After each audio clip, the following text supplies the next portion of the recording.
Well, I'm incredibly excited to be here, and I often say this, but I really mean it this time, that if none of you came, I'd be here, because these wines are so fantastic, so interesting, demonstrate such extraordinary personality. But in addition to the wine, driving over here, I was thinking, we often, pros such as yourselves, all of us in the business, we often know a lot about a wine and maybe a little too little about the winemaker.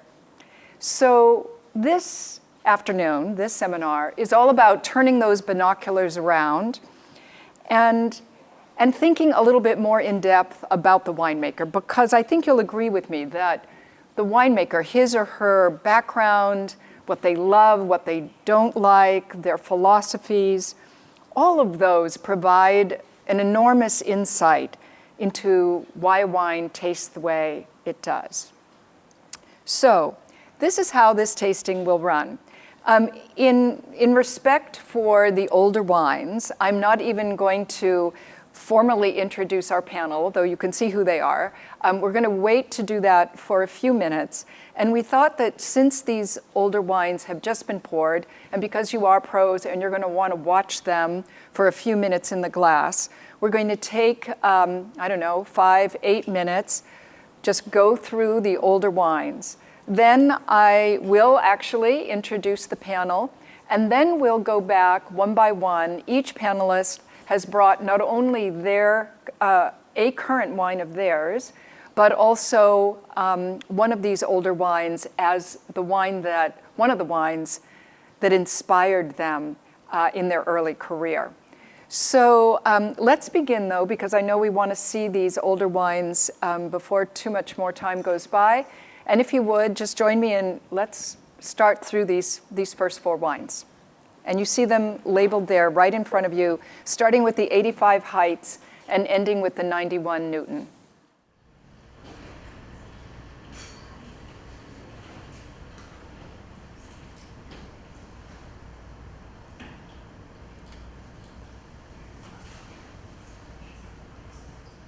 How are we doing? Everybody pretty ready? Yeah? Okay. Excellent. We're going to look forward to your thoughts in a minute. But first, let me introduce our panel.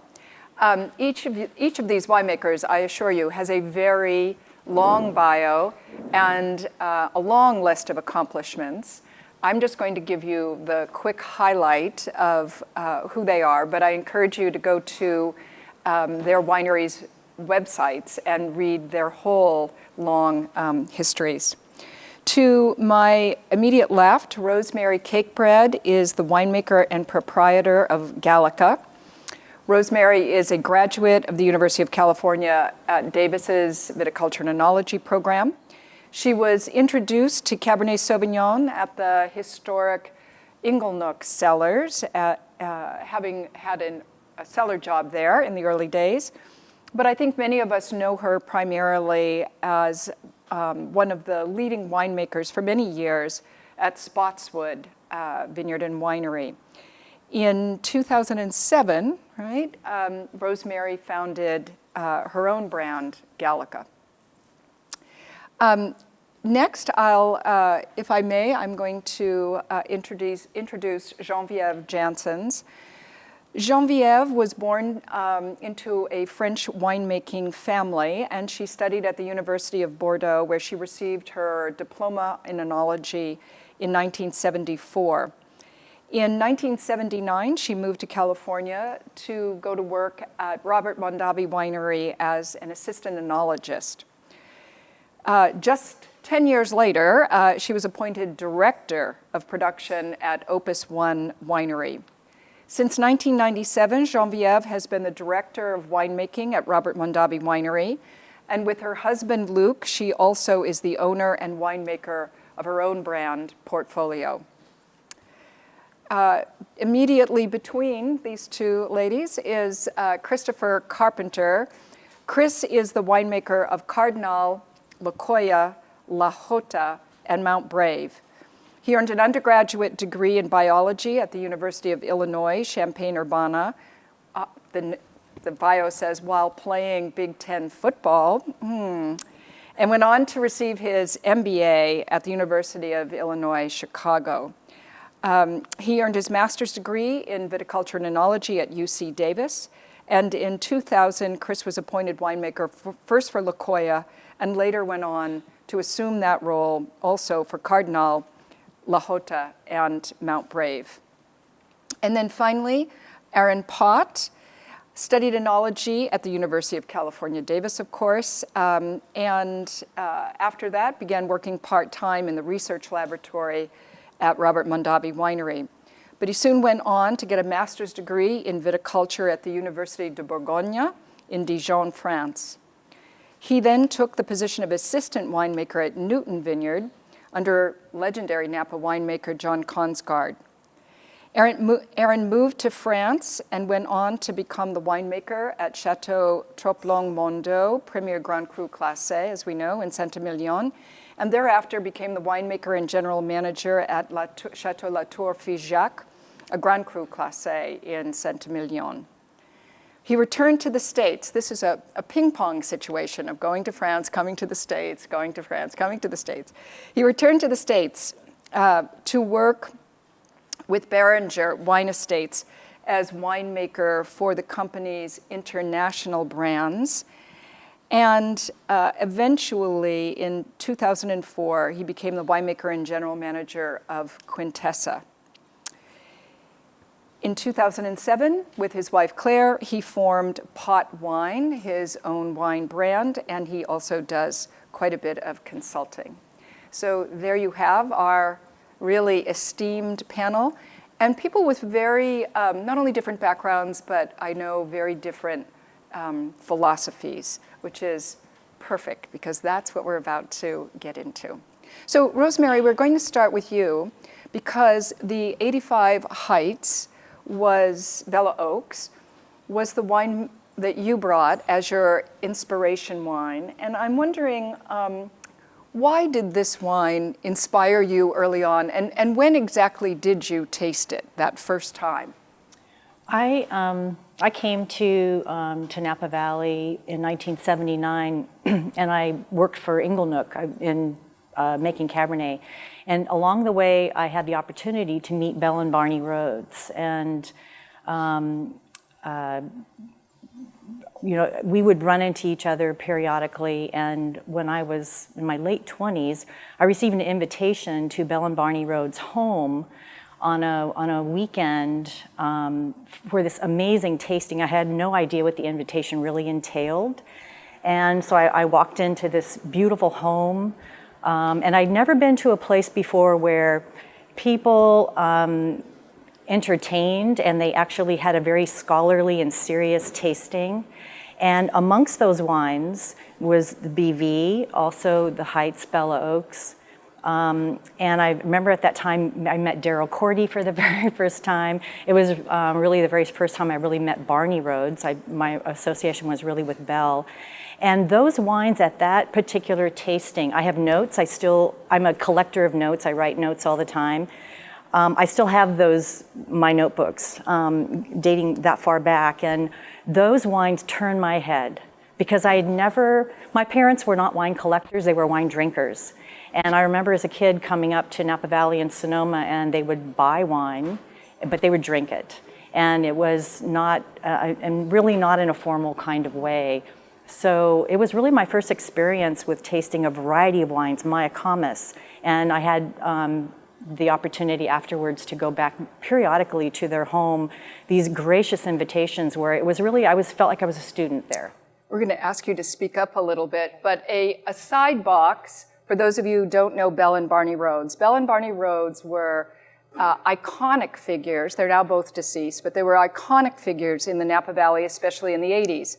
And an invitation to their home was a little bit like being invited to heaven to go to talk with God about religion. I mean, I'm not kidding. I remember being terrified the first time I was invited to because they were early collectors of Napa Valley wine when almost anyone with their means and their intellect and their passion for wine were collecting French wines.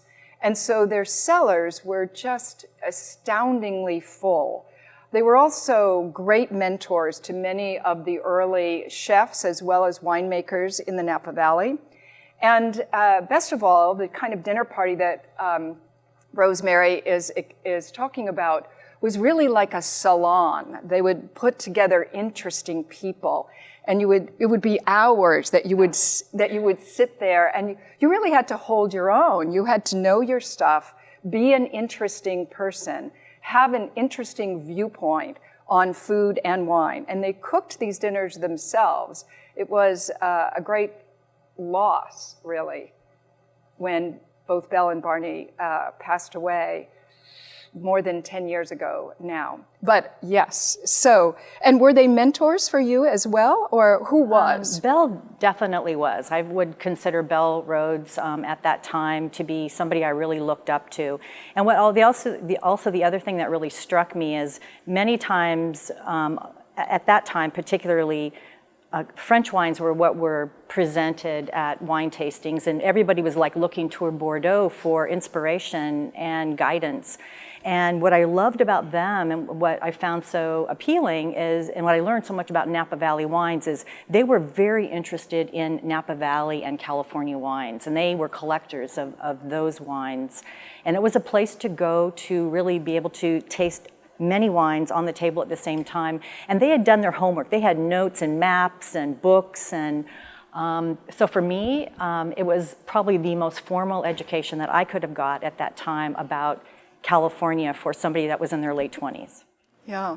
Now, what about early on working at Inglenook? Inglenook was such an important, remains such an important estate in the Napa Valley. Do you feel as though your winemaking style all these years later was influenced or is influenced a bit by those early flavors? I hadn't really thought about it that way. I think, to be honest with you, most of the inspiration that I got and most of that was guided by my experience working in the sparkling wine world, which came after Inglenook. But it was definitely the iconic and his symbolic winery at the time for Cabernet, this beautiful estate, and it was very fortunate for me to be able to have that early job there. So I was working with people like Tom Farrell and John Richburg, and some of the old guard that are still around. It's pretty amazing when I run into some of those people on the street now. They're a lot older, but they remind me of the time that I spent working there, which was pretty wonderful. So we know that Bruce Cakebread married you because it's your name. Just teasing. We all know Bruce Cakebread, right, of Cakebread Cellars. So I have to ask you too, here you are, both winemakers. Was there anything about the wines that he was making that influenced you, or was this sort of a separation of church and state? We're connected at the hip, really. And we learned together. We traveled together. Our first trips to France were together. Our first trips to Germany were together. So I feel like we've learned together, but we definitely have different ways of approaching wine and different interests in wine. But we met each other. I was 24. And so we've been together for a long time, and we've just learned along the way. So I think very much we've been an inspiration for one another. Excellent. And so tell us about, and if everyone would please also taste the Gallica, which is right in front of the Heights 85. You've got the Gallica 2014 there. Tell us about this wine, Rosemary, as everyone tastes. When I worked at Inglenook, I don't recall ever seeing Cabernet Franc. I don't recall that we ever picked Cabernet Franc. And my first experience really working with Cabernet Franc was at Spotswood. We have a small block there. And my gosh, every year that was one of my favorite wines and favorite barrels were the Cabernet Franc. And when I started Gallica, I really wanted to make 100% Cabernet Franc. I was bound and determined to find the right grapes. They're not my grapes. And I've been working with Phil Couturi. One of the things that is really important to me was to make sure that we're working in an organic way and that our vineyards are sustainable, and we had done that at Spotswood. And so I was poking around looking for the right fit. And I came across Phil Couturi. I met Phil Couturi, and I've kind of followed Phil everywhere. I buy a lot of fruit from vineyards at Phil Couturi Farms. I love his style of farming, and I love working with him. So this fruit comes from the Oakville Ranch Vineyard. It's in the eastern Oakville Hills, about 900 feet in elevation. It's two clones, and I usually blend them together. Some of it goes into the Cabernet. 14 vintage is I think it's a really beautiful vintage, a warmer vintage for sure. For me, Cabernet Franc is older barrels and big barrels. So it's a little bit different in how I make the Cabernet Sauvignon, but I love the aromatics. Rose petal, there's still that savory quality. I love the kind of the tension between the two. And these are wines that I think really, for me, wines that can age quite gracefully. I love going back and tasting some of the Cab Francs from other regions. So here's a question that is kind of like a side box in the Wine Bible question. What is the most expensive grape in the Napa Valley to buy? And the answer, of course, is Cabernet Franc at a little over $8,000 a ton, more expensive to buy than Cabernet Sauvignon. There's only, a little over 1,000 acres of Cabernet Franc in the Napa Valley. So, Rosemary, this is from a business perspective. You're a tiny brand. You've just started. You immediately buy the most expensive varietal to start with and the one that's hardest to get. Why was that? That's a very good question. You sort of have to do what you love, right? And it's a lot of hard work, and but I wouldn't be doing it if I wasn't making the kinds of wines that I really love to make. So that's the bottom line. And then be able to sell them, and that's all what we all hope for.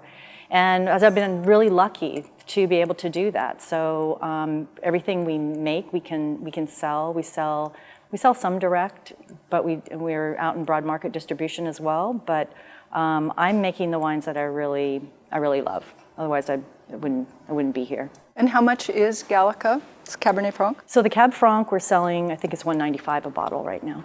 Okay. And the word Gallica, by the way, is an old name for rose, right? It is a type of rose. It's a botanical name. It's the species of rose that's used in perfume production. Yeah. And the idea that you pick up rose in Cabernet Franc is a really beautiful tie-in.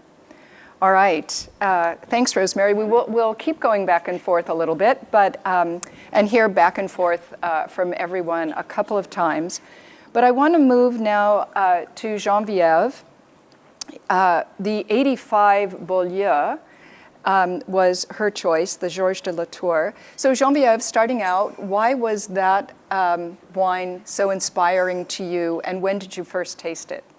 I tasted it a long time ago, and this is the first time that I retasted it, and I still love it. And I think the relationship between André Tchétchev and Robert Mondavi are so close together. And the reason why I'm in Napa Valley is because of the vision of Mr. Robert Mondavi. And I think André Tchétchev is another legend, and he molded Napa Valley on his way, like winemaking, and Mr. Mondavi molded it as marketer. And both had a vision, a passion, and both taught so many other people to conduct their passion to an execution. So that's why I selected this. And Andrei Chelychev in particular, but also Bob Mondavi, I think of them both as being men who early on really loved texture in wine. To what extent did you ever have conversations with them about not only how a wine tastes, but how it feels? With Andrei Chelychev, much less, but with Bob Mondavi, definitely yes. Because each time we were making wines, he was coming and test with us. And each time he had a very, very big wine with a lot of power. That's the one he liked. And that's why he selected Tokalanov, to be sure that the winemakers will work with grapes which will show his passion. I like to mention to everybody who can hear me as Mr. Mondavi was a man of simplicity. He did not talk too much, but he was very clear in his vision. And he was always saying, I like to have my wine as soft as a baby bottom and as powerful as Pavarotti voice. And I think this wine is like that. It's gentle, but so much power. And that one was made from BV2, which is close to Robert Mondavi Winery. And I think it just shows the pedigree of this region, which I like terroir. I love terroir. I lived with terroir. And that one, again, you go back to the vineyard. That was the goal of Andrei Chelychev and Beaulieu Vineyard, Georges de la Tour, Grand Reserve. And I think it just shows what Napa Valley can do with wine and can prove in the world that we are great. Yeah. You know, you Geneviève, probably tasted with Bob Mondavi as much as anyone, and quietly when the world wasn't watching. I'm curious what those conversations were like. I know you said he was a man of few words, but when you tasted wine together, did you often agree? Did you disagree? No. Did he? No, but he was powerful. Yeah. So, and his words were simple, and he was always repeating the same thing to be sure that you got it. And definitely, like a good boss. Right? We were leaving the room and we got it. He always wanted to be sure that all his employees were understanding his vision. But at the same time, he was gentle and nice and adorable and very friendly, but powerful. Yeah.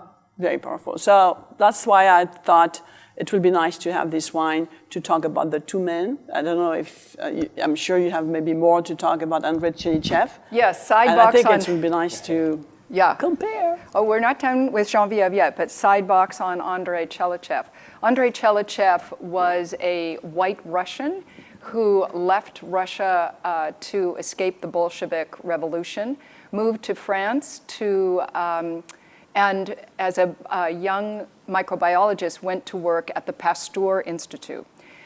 We forget about the fact that for most of history, winemaking was alchemy. It wasn't science, it was alchemy. And it wasn't until really Louis Pasteur and the Pasteur Institute really documented the influence of yeast in winemaking, and specifically in sugar consumption and the sugar conversion to alcohol, that anyone really began to understand, oh, here's what's going on. Anyway, there's Andrei Chelychev, very diminutive man, 4'11", maybe, in shoes, 80 pounds. And he was asked by Georges de la Tour, then the owner of, who was French, and then the owner of Beaulieu Vineyard, who was on a trip to France to try and find a winemaker, this was in the 1930s, who could help with microbiological problems. Because in those days in Napa Valley, you know, people didn't have very much money. It was right after Prohibition. There were, the hoses were dirty, the barrels were old, and BB wines, Georges de la Tour felt, were not as good as they could be, and he wanted a scientist. So essentially, he said to Andrei Chelychev, please come to the Napa Valley. And Andrei Chelychev said, no, where? you know, like where? But eventually he made him an offer he could not refuse, and Andrei Chelychev, still a young unmarried man, felt like, well, this will be, if nothing else, an adventure. Comes to the Napa Valley and was somewhat horrified by the conditions because he was such a scientist. And he began a quality standards that the likes of which the Napa Valley had never seen, and all kinds of early winemakers sort of apprenticed themselves to him because he so loved the ground. He so fell in love immediately with the Napa Valley, but became sort of the father, if you will, even though many of these men were not very much younger than he, of early Napa Valley winemakers. He was also, I just have to say, since I'm telling the story, an incredible womanizer. And in the best of ways, And I remember as a young journalist coming to the Napa Valley, my first time was probably like 1979 or something. And it was whatever kind of a dinner party. I was a New York woman. I got dressed up.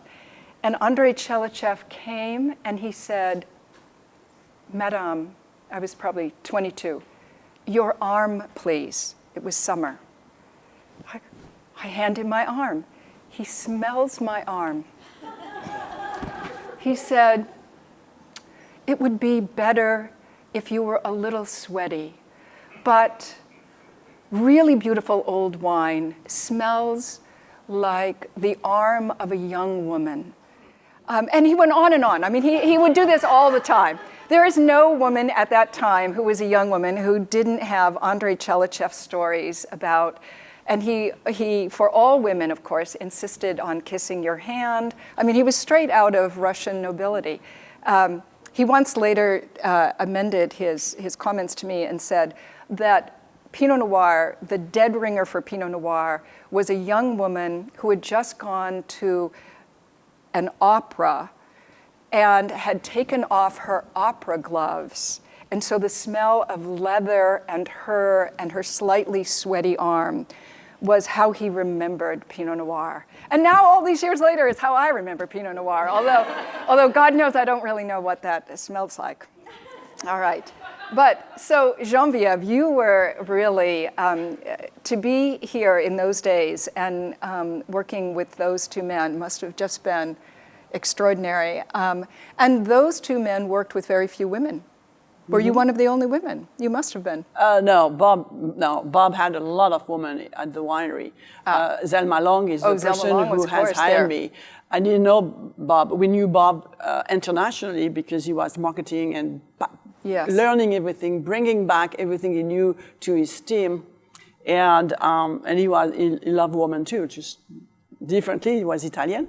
And, but this is mainly, no, he had a lot of women. And still, at one point in the production department, 50%. 50% women. Yeah, and I learned something extremely interesting. Last year, I was presenting wine at Charles Krug Winery, and we were chatting together with the winemaker, and we discovered then Charles Krug, with his brother, had 50% women too. So we were trying to understand, hey, something is going on with the Mondavi family. And I think the conclusion was the mother of Bob and Peter were so strong, they loved her and they believed in her, so they just delegated to a lot of women. Yes. Interestingly enough, another interesting side note is that Marguerite Mondavi, Robert Mondavi's deceased wife, was the first female tour guide in the Napa Valley. She worked at Charles Krug Winery and was paid $2 an hour. She was so afraid that she didn't know enough to be a tour guide that she went and took audited classes at UC Davis in order to truly feel that she was earning her $2 an hour. So lastly, a few last things. Geneviève, how has because you've been, how many harvests have you done? Ooh. Sorry if it's I'm going to say 35. 35, okay. Let's do that. So how has your winemaking style, or has it evolved, would you say? I think the evolution comes with the science And I don't think I am the only one. I think Bordeaux evolved. I am watching Bordeaux quite a lot. And we cheat each other. We just take Napa Valley, Bordeaux, Napa Valley are pretty close together because I went to Opus One for many years. So I think so. So how the wine has evolved is at that time of 85, for example, the winemakers were not extracting a lot. Maybe 15 days on skin contact, maybe 22 months in barrels, and sometimes even more. So extraction was much less, but the vision of continuing to keep the terroir important in the glass has not changed. So now if I compare what I am doing now, I'm extracting much more, but I'm not the only one. And the evolution is more on pleasure right away, and aging in the same time, if we talk about high-end Cabernet Sauvignon, and in the same time, maintaining the vintage and maintaining the terroir. So a lot of things happened, and a lot of, I always work very simple. I don't, I'm not intellectualizing too much the winemaking, but it has to be spontaneous. So I think this one has not changed, but definitely extraction has increased. All right. And tell us about Portfolio, your wine that you've brought that is one of your current wines. Yes, this is a current vintage. And with my husband in 1998, so yeah, we decided then we will make a winery at home. So I think it's one of almost the sole winery at the present time because Merus was already started a year before at their home. And so every year, my husband built a small winery. We have a forklift. We don't use pump, very natural. The grapes are coming from the vineyard. We destem. We put it in one bin tank, but it's a fish tank, we call that, used by the Canadians when they fish. Just punched down, and punched down by me. And drain and press with a forklift to use true gravity, goes to the barrels. We rack by gravity, we bottle, and this is it. So it is the most simple winemaking that you can imagine.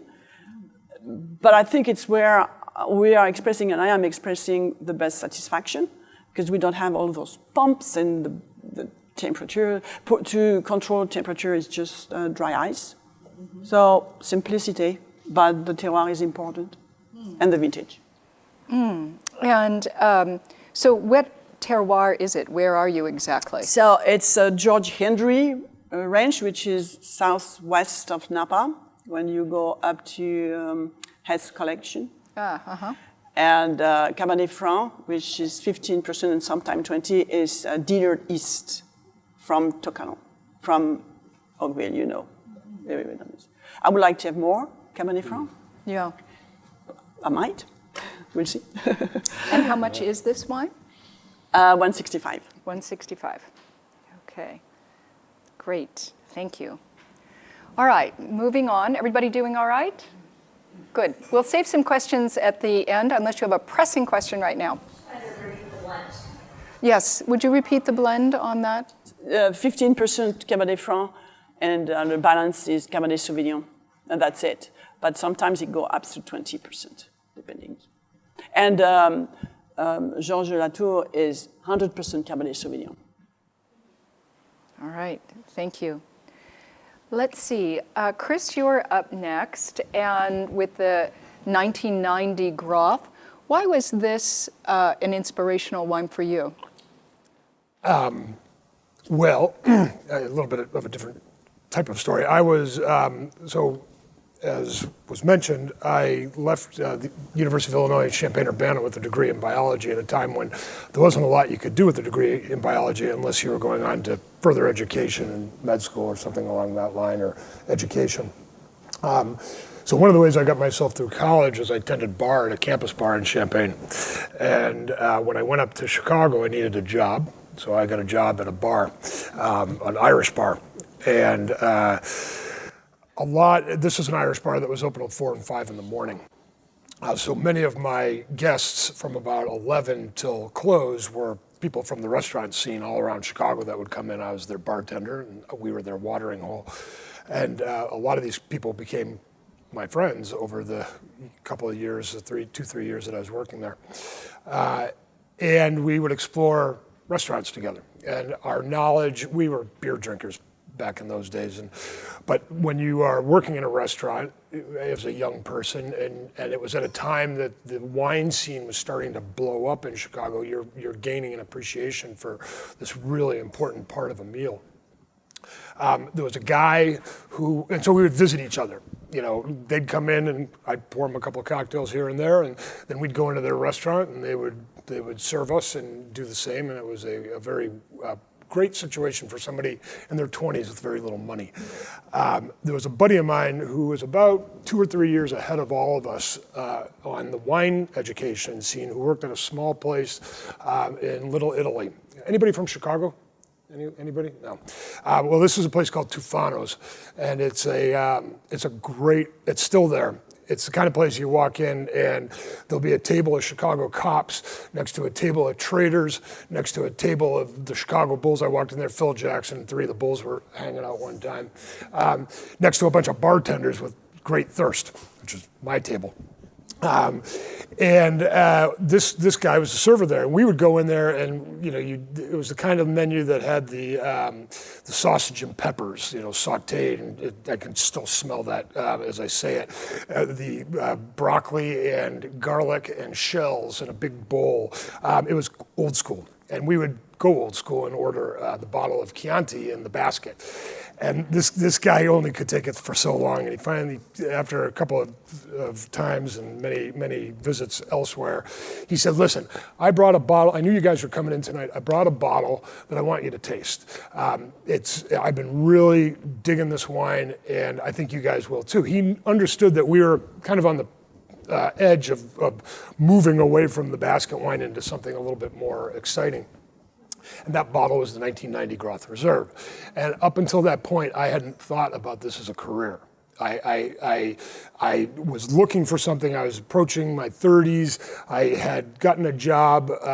At the same time I was bartending, I was also repping medical supplies to hospital laboratories. I was selling blood and urine analyzers. It was quite exciting. But it was a good business, but it wasn't something that I wanted to do the rest of my life, and I missed being involved in the sciences. I really like being around restaurants and restaurant people, and I was looking for something, and when he poured that glass of wine, like my world opened up, because I hadn't had a California Cabernet at that caliber up until that point. And like, oh my God, give me more of that. And and from that point on, I started trying to figure out how to get out here.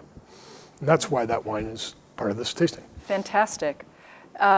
Groth, incidentally, the 1985 Groth was the first Napa Valley wine in fact, the first California wine to be given 100 points by Robert Parker, just as a small aside.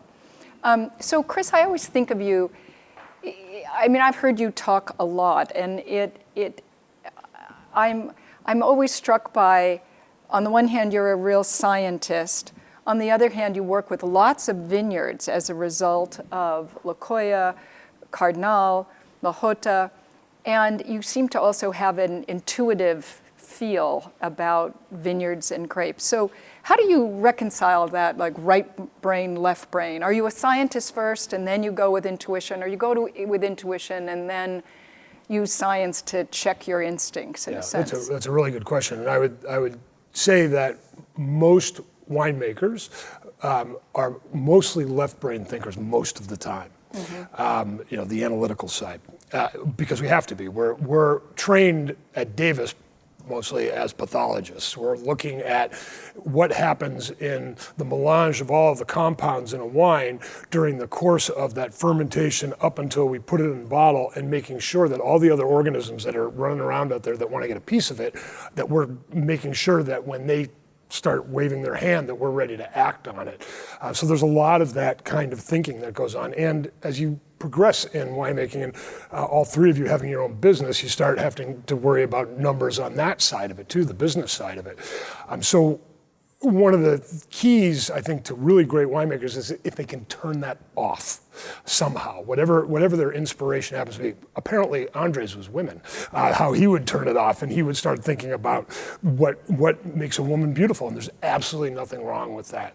And that would probably send his mind to another place that he could then think about what things in the vineyard he could do creatively, what things in the winery he could do creatively. For me, it's music. And I think one of the other things you'll find about winemakers in the Napa Valley is that a good percentage of them are frustrated musicians.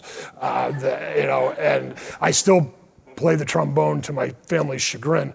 But so I listen to music and it gets my mind going in that direction, and then it opens me to thinking that way. And I think we all have probably one of those tricks, whatever it happens to be. My assistant winemaker thinks in colors, so she starts thinking about beautiful landscape and paintings and such, and that moves her mind that way. So aside from the fact that all of a sudden as a young man you realized, whoa, you could use your science background but still be in a world that you loved, a world of flavor that you had begun to experience in restaurants, as you began and as you, after getting a degree at UC Davis, has what moves you about wine changed? Like, what moves you about wine? Oh my goodness.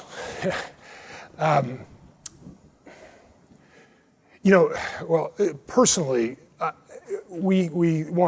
was thinking about this the other day because I was in the vineyard and I had just gotten off the phone with a buddy of mine in Chicago who's in a very different business. And I'm in my t-shirt and shorts walking around this just incredible vineyard up on Mount Veeder, feeling how lucky I was to be able to do that and to feel connected to that land. And that's part of it, is you feel connected because you're drawing everything your abilities and everything that you know about what's going on in that property, you're trying to draw that out in the best possible way and put it into this tiny little package that is a grape cluster and then ultimately into wine. And that's pretty powerful stuff. And then you create this product that is part science, but it's also all that creativity. So you've got invested emotions in that wine, and you present it to somebody and you watch their reaction, and hopefully most of the time it's really positive and you get that feedback. Now, critics aside, the best thing for me is going to a dinner and having people react to my wines in a very visceral way. I like that. It's something that it tells me that I'm doing something that people are responding to emotionally, and that also, it's part of memory. Wine, every one of these wines that we've brought up here, all these stories that you're telling, wine is wound around there. It's wound around human history going back to the pyramids. So first wine in Georgia, I think, was not Georgia, USA, Georgia, outside of in the Caucasus, was in like 1300. So it's been around for a while, and that continuation of wine's story and my part of it is really cool. Yeah, definitely cool.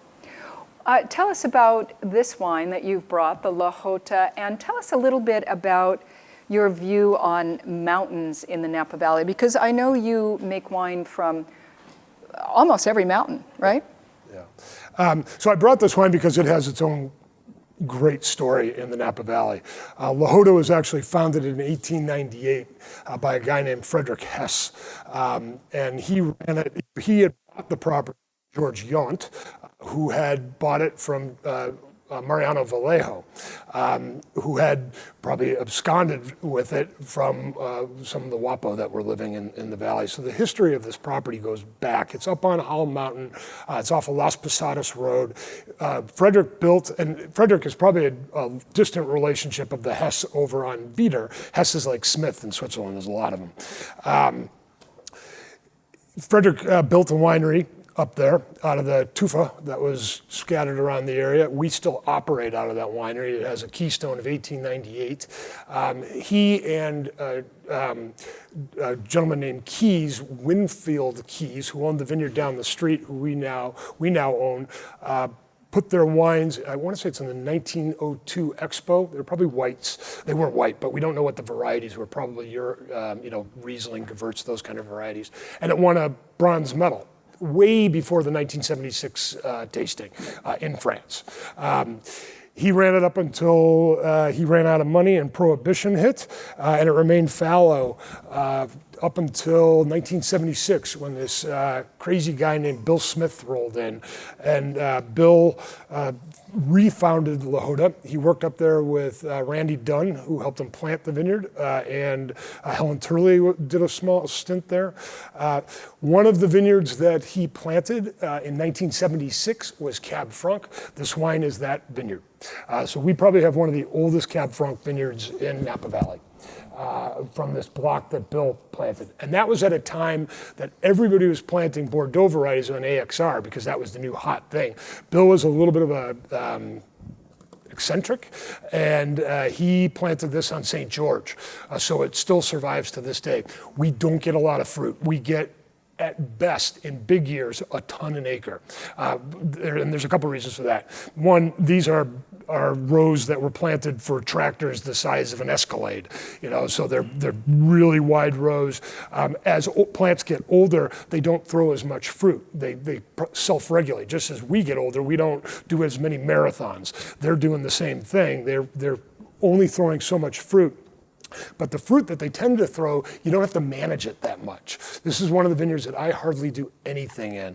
And it's just a fabulous vineyard. And it's one of those places that every time I walk in there, I'm like, it's such a great place. And we're very fortunate to have it.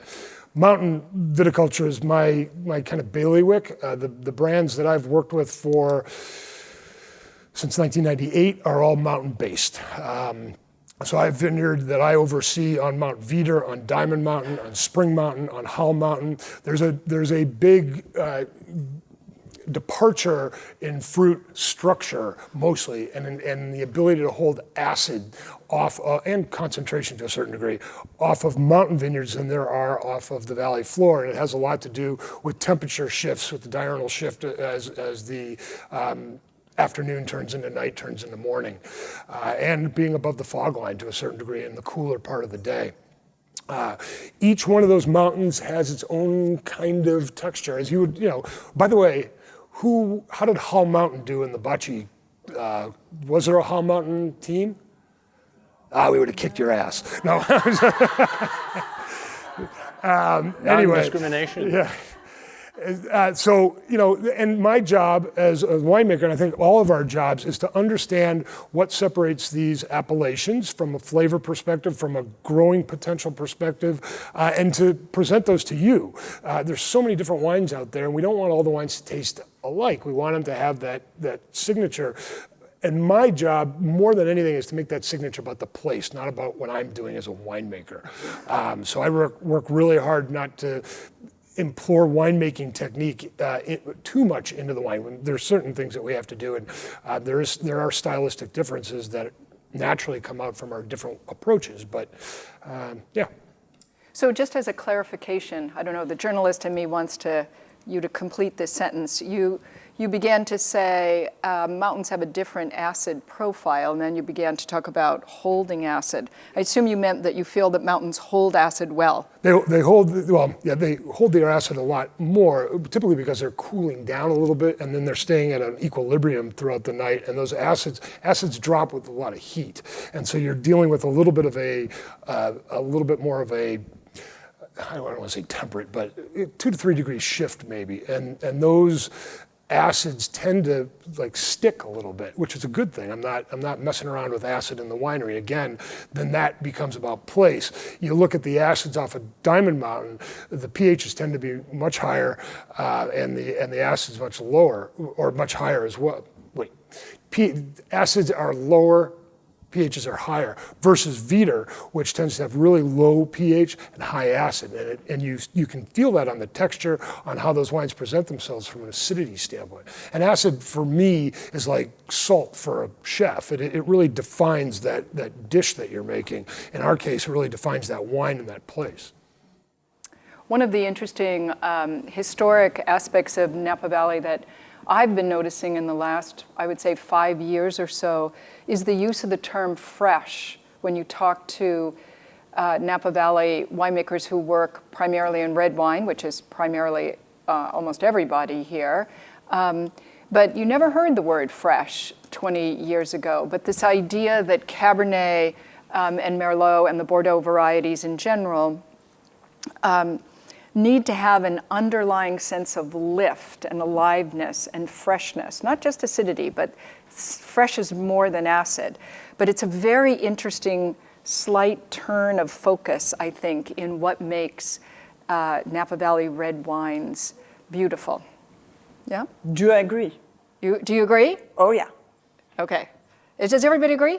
Yes. Oh, okay. Well, Aaron, you're coming up Okay, anyway. next. Okay, so thank you, Chris. All right. So, Aaron, where to start with you? Aaron is my old neighbor. So I've had the good fortune of watching him bicycle by, and we've drunk a lot of good wine together. So tell us about, first of all, you brought a Merlot. Tell us about this 91 Newton Merlot and why it was an inspiration for you. Well, it's an old girlfriend, I have to say. I was at Newton in 91, and I wanted to bring a grape variety other than Cabernet Sauvignon. And it was a wonderful vintage, 1991. It was a very cool vintage, very late harvest. At Newton, we harvested Petit Verdot on the 15th of November to end the vintage. So very, very cool year and a very interesting year for wines. Not a huge year in terms of quantity, very small vintage, but lovely wines. And I had such a great time at Newton Vineyard that I wanted to come back and see my old girlfriend. So, not to be Andrei Chelichefi or anything. A new verb, I think, among us, just to stay in this room, mind you. You worked under John Konsgaard as a young man, and I assume you would consider him a mentor. Tell us a little bit about that time. Absolutely. I mean, fabulous. I was hired not by John, but by the owners of Newton Vineyard, the Newtons.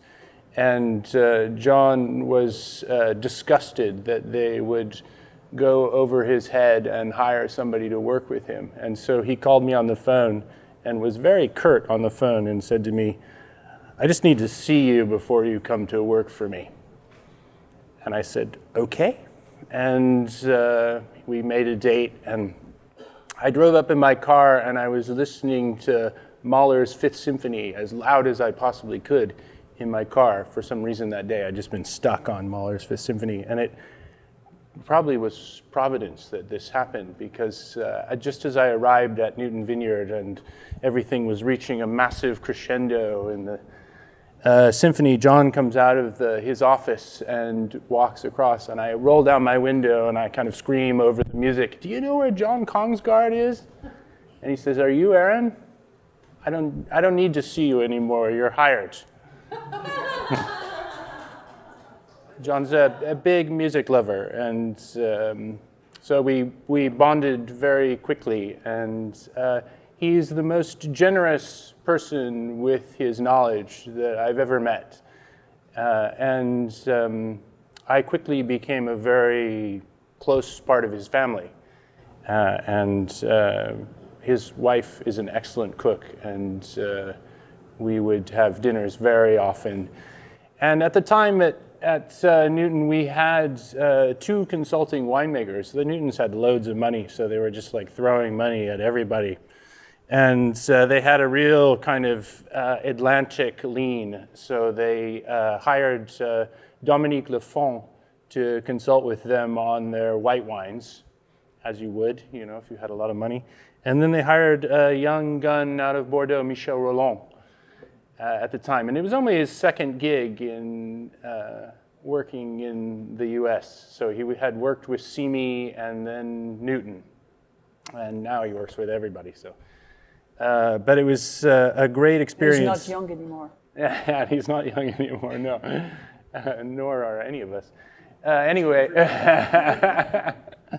but John was very open. I participated in every tasting, every time we went into the vineyard. John had a very beat up Ford Ranger pickup, and I would sort of tuck in the back seats of this Ford Ranger while he drove, and Michelle sat in the front seat, and I, like Rosemary, would take notes like crazy and still have all of those notes from those days. And it was really my relationship with John that got me close to Michelle, and then Michelle who found me the winemaking position at Trollhättan-Mondot. Right. So there you are, a young man. You have John Konsgaard on the one hand, a very pivotal Napa Valley force, but then Michel Rolland and then subsequently other Bordeaux winemakers as well. How have you integrated those ideas, and how is both something ultimately Napa Valley and then very French found its way into your wine and the way you think about wine today? I mean, I think that the way I learned how to make wine working with John was very French at the time, but I don't think that the idea of making wine in that French way is any different now here than it is there. They're the same thing. I mean, you heard all three of these amazing winemakers say that terroir was the most important thing, using the French word terroir, which is a great word. I mean, you have to say, it's a great word. But nobody talked about how they were manipulating their grapes with a concentrator machine or so on. They were all talking about how they wanted to respect the terroir as much as possible. And I think that's a very French concept. Yeah. And I don't think there's anything. When I worked in Saint-Emilion during the 90s, it was an era of amazing technological advances, and most of what was going on in the vineyard and what was going on in the winery was happening there. And that was kind of the center. The right bank was a real center of research and new technology and so on. And it was a great time to work there. Yeah. And I still see a lot of those techniques just sort of starting to be used here. One time when we were talking about inspiration, I remember you saying that one of the things that you loved about wine is how it encapsulates time, space and time. Talk about that for a minute. Well, I mean, I think that there's nothing else that you put into your body that gets better with age. I mean, it's something that we bottle from a certain year, and many years later you can stick it in your body. It's unbelievable. I mean, and then all of these memories, I mean, as soon as I put my nose into this glass, all of these memories of Newton Vineyard just flowed into my mind, and it made me think of so many of the great times that I had there. And I think that's one of the most important aspects of wine, is that it's telling you about a time, and then it's telling you about a place. And I mean, like you said, space and time, that's what I named my Cabernet Franc from our estate, because I'm so moved by that idea, and it's so what is wine for me. And it's hard to, I think, tell that story. It would be interesting to know how you as retailers attempt to tell the story of how a wine will be this moment, this emotional moment in time for the buyer. It's not just a set of chemicals in a liquid form, right? It's a memory, in a sense, waiting to happen. Aaron, I want to ask you, well, first tell us about your wine, the pot wine here, and then I have one other question. So this is from my vineyard up on Mount Veeder. It's at 1,600 feet in altitude. It's on one of the ridges that goes up the side of Mount Veeder. Mount Veeder is very spread out area. It's very steep. There are 8 separate tiny little blocks, and each of them is right at the edge of the allowed steepness that you can have in the the Napa Valley. It's all 100% organically grown. I use a little bit of biodynamic technique that I learned from converting 2 properties to biodynamics before I became a defrocked biodynamicist. And so use a lot of compost teas that we brew up there. Why are you a defrocked biodynamicist? I just don't believe in the dogma of it. And I think that, Steiner, who invented the idea of biodynamics, discovered the idea of biodynamics, was working in a Middle European context that has no relationship to California whatsoever. And I think, if he had seen a redwood tree, it would have blown his mind. Probably, yeah. And I think we're working with so many different kinds of native plants here that are so different from what you find in the middle of Europe. And so many of our issues are so different from what they're looking for.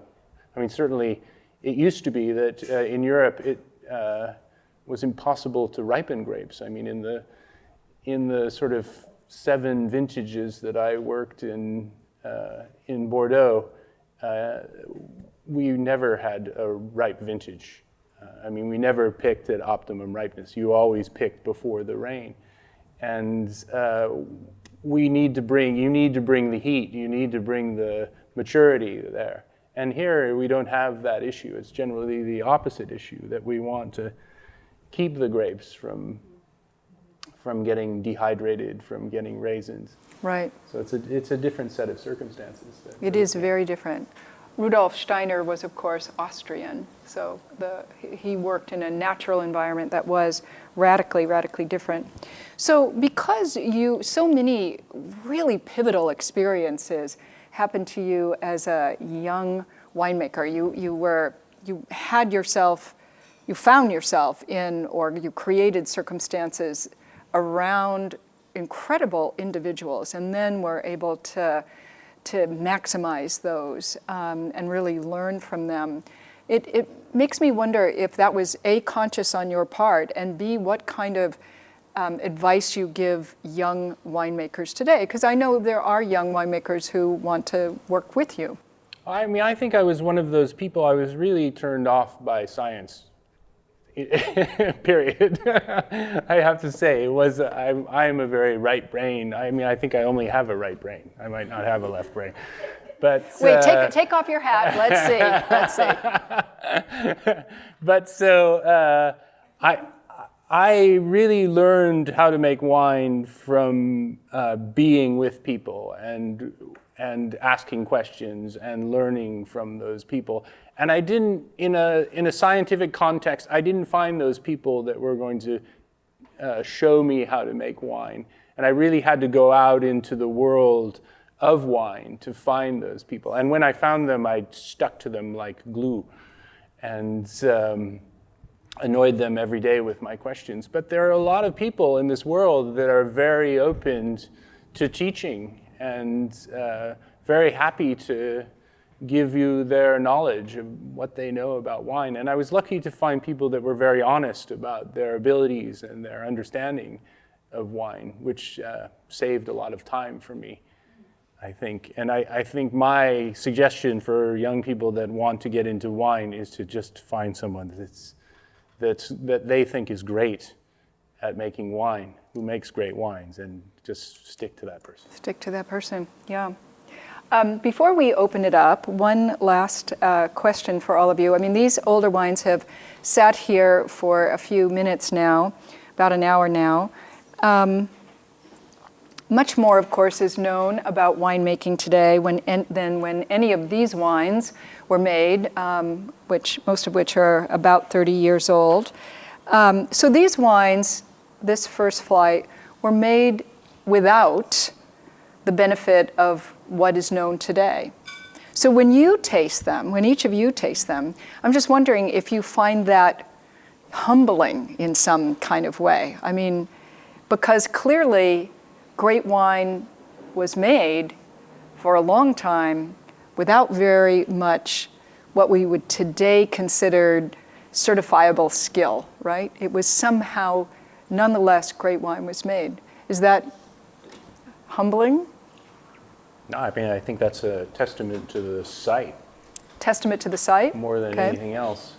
I mean, I think you look at these wines, you're probably, in terms of yields, you're looking at probably twice the yields that we're dealing with here as well. I mean, I think these were Yeah, that's right. they were big yield wines, and I don't think anybody was dropping fruit in this era.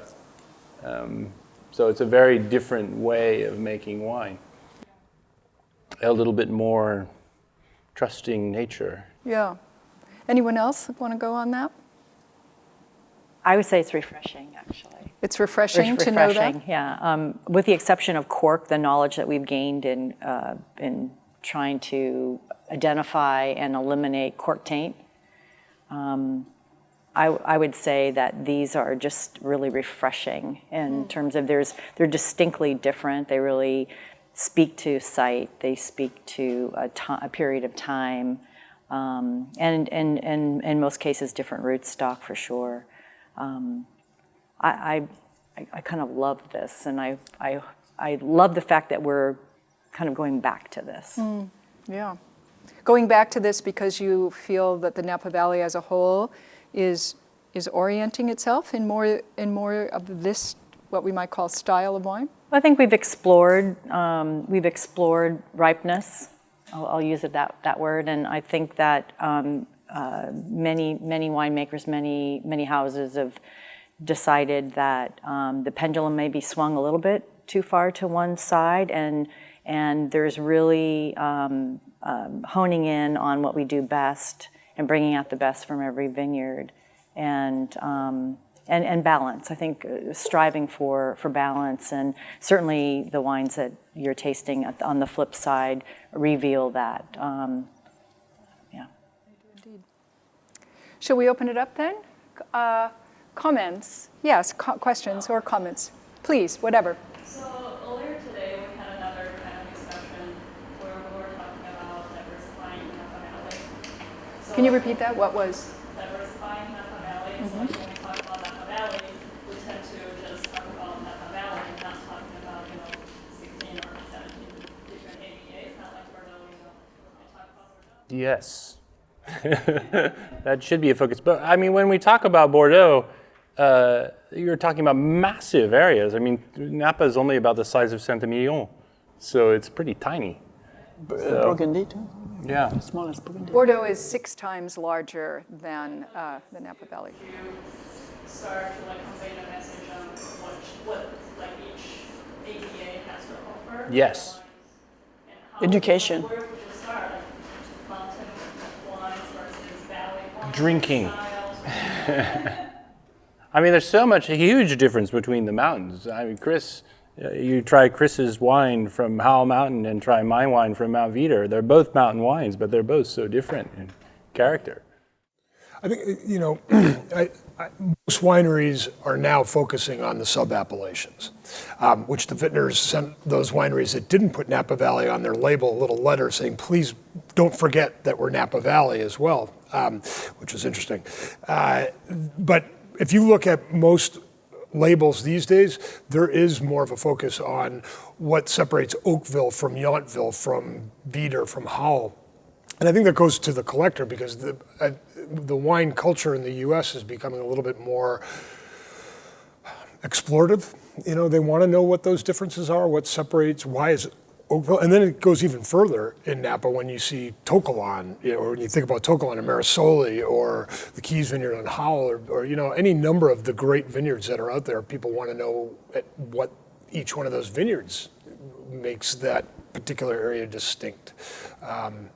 It's rare. I make a wine Cardinal, and Cardinal is a multi-appellation blend, and I'm constantly having to explain what that means, because more and more, what do you mean? It's not just Howell, it's not just Yountville, and that's a good thing, I think, as Aaron is mentioning, is that there are these distinct characters. Appellations are broken up hopefully mostly by geography, and in that geography, that terroir, those differences of how each one of those places express themselves. And I think all of us work really hard in maintaining that. And what we hope to give you is that sense. So when you do go up and down the valley, you are thinking, ooh, I'm in Oakville now, and I know this wine from Oakville, and it will resonate in that memory pad of yours. Good question. More comments or questions? Oh, you can't be this tired. Come on. Yes. So a lot of our clients are collectors that they have a lot of producer knowledge, but are still working on their wine general basic knowledge. And some good questions that we have are just about aging. A lot of people still think all wines improve age, or all wines need to be aged, which isn't true. So for these particular wines, May I just repeat this question? So this lady was saying that many of her customers are collectors, and many of those collectors believe that old wines improve with age. She's wondering if the panel believes that after 30 years or so, the old wines that we're tasting are at their peak. How would one advise someone or talk about the issue of age? I think most of these wines are slightly beyond their peak, I would say. And, some of them are still offering a lot of interesting characters. I mean, I was just putting my nose in that Groth, and it's just this beautiful blackcurrant aroma. But I think it also depends on you, what you like in older wines. I mean, I'm a total necrophiliac when it comes to wines. I love older wines, and I may be more forgiving than most people in terms of older wines. But there are people that don't like older wines at all. And these are, to some extent, these are culturally defined ideas as well. I actually only know one joke, and it's a wine joke, and it has to do with this, so I'll tell it to you. So there's a producer, and standing there, and a couple comes to taste his wines, and they love the wine, and they say, "When should we drink this?" And the producer says, "This is just great. When should we drink it?" And the producer says, "Well, if you're English, you should wait 10 years. In 10 years, it's going to be exquisite. Just buy it now, but wait 10 years, put it away. If you're French, you should drink it now. It's so romantic, it's so lovely, drink it right now. If you're American, it doesn't matter, you already drank it." Right? So to some extent, right, there is this idea of hedonism, and I think one of the things that people forget to remember is that there's a reason cases exist, right? Why does a case exist? Cases exist because in the early days, you were meant to buy more than one bottle because you were meant to see a wine at different points in its life. That was part of the fascination. Wine isn't a cake. It's not ready at one moment. The intellectual journey is to buy multiple bottles and see it at different times. So my answer to I'm not a retailer, but my answer would be, how about a case? This lady. So much of what I've heard from all of you in terms of your winemaking process seems to be reflective of your past and the history of your experience growing up in some ways and being introduced to and growing up into winemaking. Let me repeat that. So this lady said that based on the stories you just told, so much of your winemaking process reflects something or things in your past. But in the face of technology and many wine apps and the sort of the world where technology and wine meet, how much of what happens today in technology influences the way you make wine? In other words, do you care about what people say on Vivino or? Zero. Yeah, no, I don't care. I don't care because it's not about me even. I'm not the one that's controlling what's coming out of my vineyard. It's the vineyard that's telling me what to do. I call the vineyard the boss. The what? The vineyard? boss. The boss is the vineyard? You follow the rules of the boss. But I'd take a little counter argument. At this level of wine, there are wines that are being produced that are responding to what you're talking about out there. There are companies that make millions of cases of wine that need to sell millions of cases of wine, and they're producing wines based on wine's fashion. And I was, this is the fashion that was going on in the 80s and just about 1990 was just about when it started to turn the other way, is different than the fashion that's going on here. And that's reflective of this level of wine. But again, there are other brands out there that have to look at that stuff. You got to stay in. We can't do what we do without making money. And let's be honest, you can't do what you do without making some money. And we could do it, but we're going to be doing it for our family only, right? So at this level of wine, I think that the consumer is a lot more open, and they want to taste. Aaron makes wine very differently than I do, and his style is different than mine. But I have a lot of collectors of my wines that rave about Aaron's wines because they like that difference, right? But there's another level of wine consumer right now that isn't necessarily a collector, and they're looking for something that is reflective of what's going on in media, because that's what they're being influenced. I mean, these people are the social media, everything. They're called influencers for a reason, We have time for one last question, sir. You all have been in the business making wine for a long time, and we can look at wines and how they were 30 years ago. Where do you see the wines being 30 years from now? Ooh, nice question. So let me repeat that. This gentleman said, you have all been in the business of making wine for quite a long time, and so you have a lot of experience, and we've just tasted some wines that are about 30 years old. Where do you see wine 30 years from now? Where do you see Napa Valley wine 30 years from now? I personally think that it's going to be even better because we have improved so much the understanding of the soil, of the rootstock, of the clones, on how to cultivate. So the science is behind us, and you have the winemakers who are very close to the purity of the fruit and the purity of the vintage. So I personally think we are going to enjoy it even better. So I'll let you answer now. That's my opinion. Clearly, people are becoming more enamored by different styles of wine. I mean, I think for a lot of people, Bordeaux was a big influence in Napa Valley, and I think that's changed dramatically to where it's not even, it's a small blip on the horizon. And I think people are looking to other influences. People are going back to older styles of planting. People are doing more modern styles of planting. So there's a lot of experimentation going on now. And I think a lot of experimentation with different varieties. So I think that will be the future, more diversity. And we have these 33 distinctly different soil types in this valley, and so many different multiple climates that there's a huge opening to experiment with a lot of different things. It's a great place to grow grapes. Yes.